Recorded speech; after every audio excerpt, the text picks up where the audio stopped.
Welcome back to my another vlog. आज चाहिँ हामी सरङकोट जानु पेट्रोल हाल्न जानु पर्यो।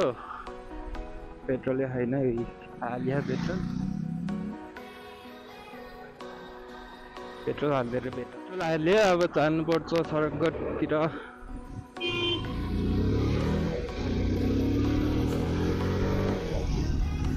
सरङकोट टाइमै बनाएको छ है, हेर्नुपर्छ मजाले।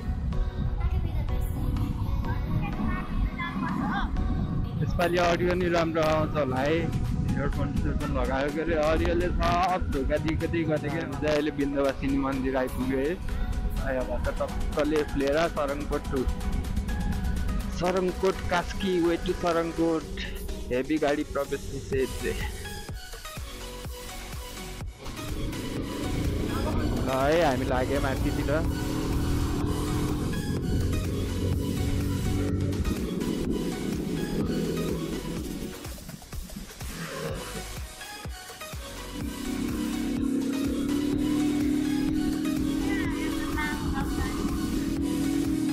लामाको जाने बाटो त नि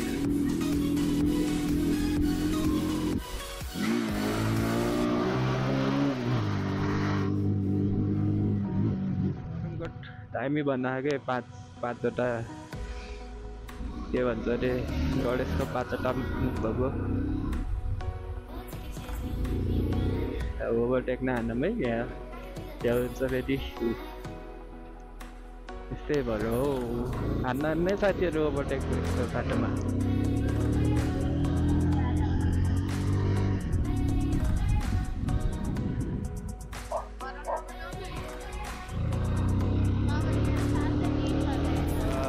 यहाँबाट चाहिँ शीतल छ क्या।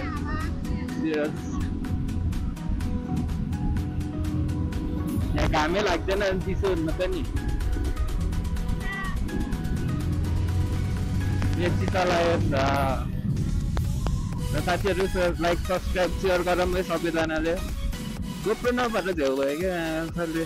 कस्तो भयो, कस्तो आनन्द हुन्छ नि। यो पोखरा सिटी है साथीहरू। यता चाहिँ मान्छे घुम्न आएको क्या सरङकोट।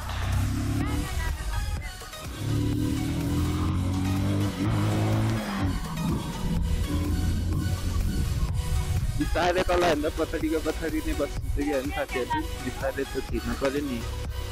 सरङकोट कास्कीकोट मुस्ताङ धम्पुस यतै बाटो जाने मिलिहाल्छ नि त।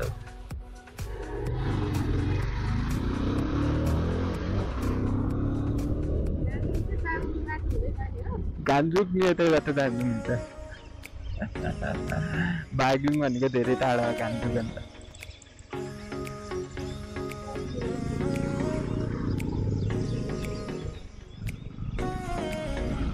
के साह्रो प्याक हो।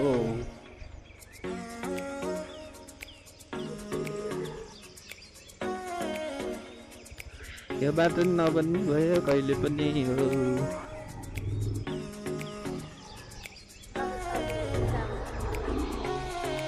डिप हाउसिङको भ्यू हेरौँ है साथीहरू। दामी देख्यो। भनेको घर किन्ने, अपार्टमेन्ट भनेको फ्ल्याट किन्ने क्या।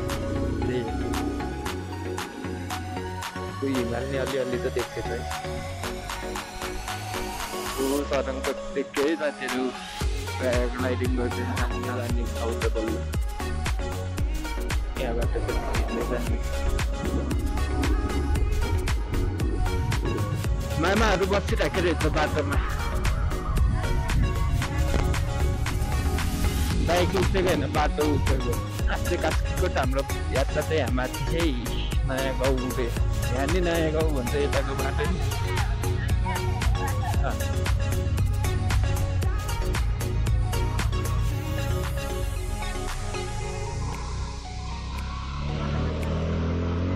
सरङकोट कहाँ जान?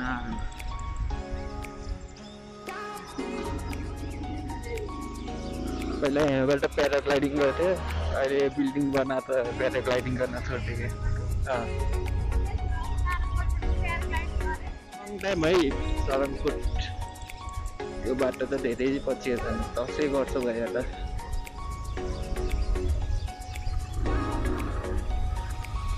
स्याङ्जा भन्दा पनि बढी घुमाउँछ यो बाटो।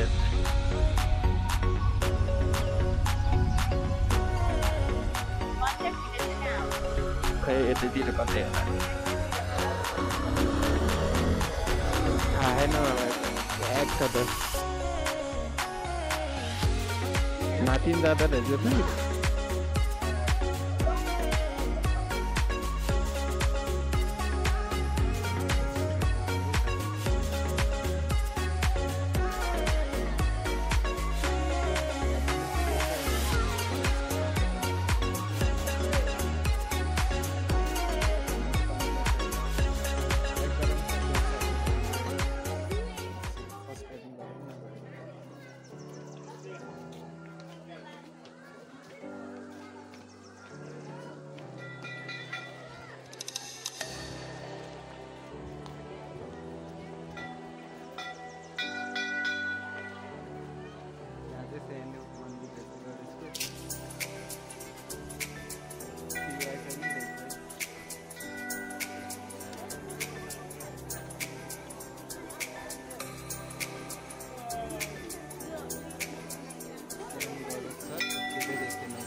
excited.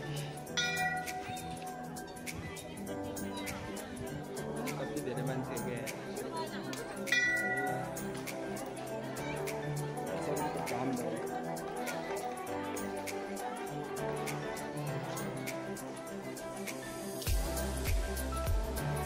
सही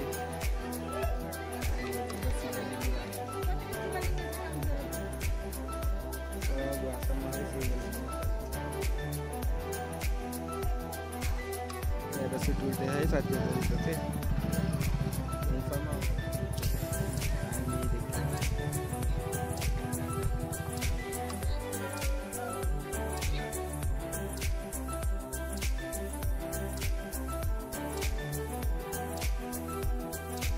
चाहिँ गणेशको मन्दिरतिर जानुपर्छ है त चल्दिन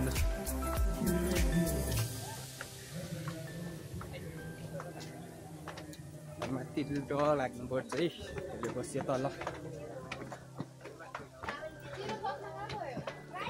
बाङ्ग्यो भएको के चले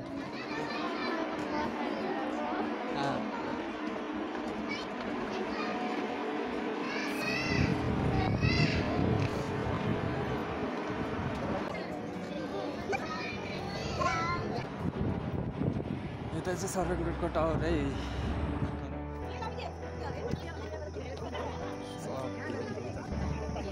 ये तो तेरा कहीं दिन का दिन है